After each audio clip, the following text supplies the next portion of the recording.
عزیزان محترم و مکرم، تحفظ ختم نبوت کا تحفظ کرنا ایک اہم فریضہ ہے۔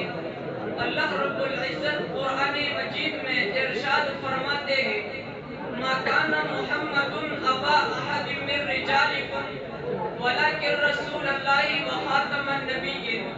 محمد تمہارے مردوں میں سے کسی کے والد نہیں ہے بلکہ نبوت کے سلسلوں کو ختم کرنے والے ہیں۔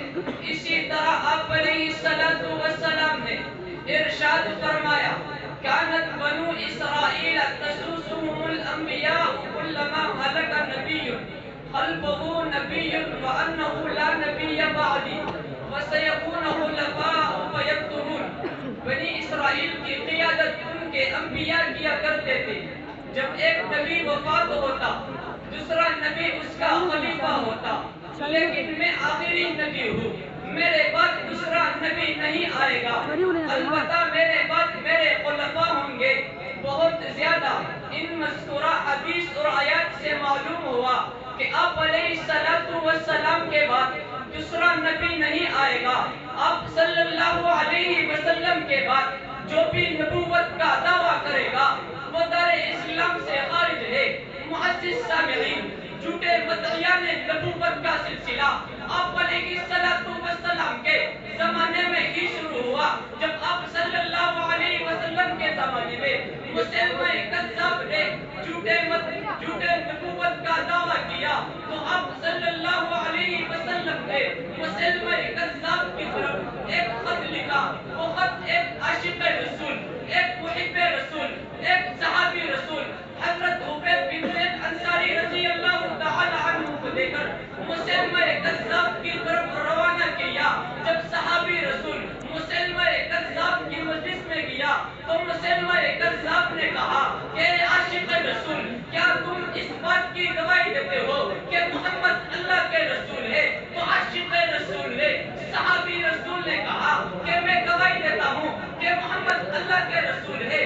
تو مسلمہ کذاب نے دوبارہ سوال کیا کہ کیا تم اس بات کی بھی گواہی دیتے ہو کہ میں اللہ کا رسول ہوں؟ تو صحابی رسول نے کہا کہ میں بہرا ہوں، تمہاری بات سن نہیں سکتا۔ تو اس کذاب نے صحابی رسول کا ایک بازو کاٹ دیا، تو صحابی رسول کا ایک بازو کاٹ دیا۔ مسلمہ کذاب نے دوبارہ سوال دہرایا اور کہا کہ صحابی رسول، کیا تم اس بات کی گواہی دیتے ہو کہ محمد اللہ کے رسول ہے؟ صحابی رسول نے کہا کہ میں گواہی دیتا ہوں کہ محمد اللہ کے رسول ہے۔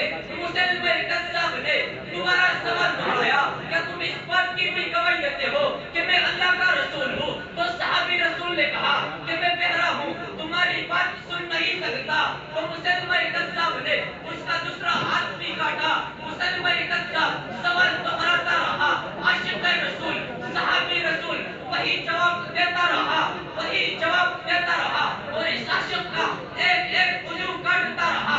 صحابی رسول عاشق رسول کو صحابی رسول مسلمہ کذاب کو بزبان حال یہ جواب دیتا رہا کہ رے کذاب، میرے جسم کے تو ٹکڑے ٹکڑے ہو سکتے ہیں لیکن محمد عربی کے بعد دوسرا کوئی نبی نہیں آ سکتا۔ عزیزان محترم و مکرم، آپ علیہ السلام کے وفات جب مسلمہ کذاب کا فتنہ دور دراز تک پھیلنے لگا تو سید ابو بکر صدیق رضی اللہ تعالی عنہ نے صحابہ کرام کا ایک لشکر اب سیدنا خالد بن ولید رضی اللہ تعالی عنہ کے قیادت میں مسلمہ کذاب کی طرف روانہ کیا، لیکن کسی صحابی نے بھی اس فیصلے کا انکار نہیں کیا۔ نہ کسی نے یہ کہا کہ یہ اہل قبلہ ہے، نہ کسی نے یہ کہا کہ یہ روزہ رکھتے ہیں، نہ کسی نے یہ کہا کہ کلمہ گو ہے، نہ کسی نے یہ کہا کہ نماز پڑھتے ہیں، نہ کسی نے یہ کہا کہ زکوٰۃ ادا کرتے ہیں۔ ان کو کیسے کافر کہا جائے؟ حالانکہ منکرین زکوٰۃ کے بارے میں بہت صحابہ نے اختلاف کیا۔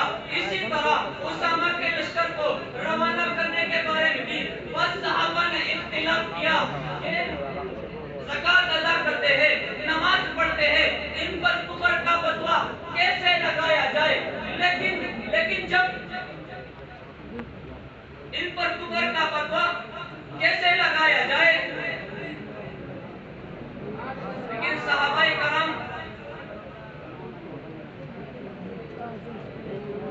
پر کفر کا فتویٰ کیسے لگایا جائے؟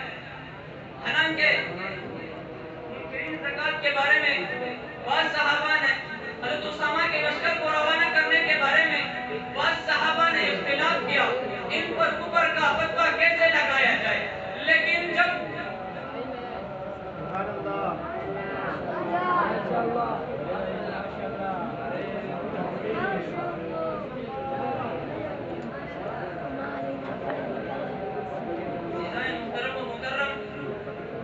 صحابہ کرام نے ایک لشکر روانہ کیا، پھر کسی صحابی نے بھی اس فیصلے کا انکار نہیں کیا، لیکن بلکہ ہر صحابی کی ایک تمنا کی کہ مسلمہ کذاب کے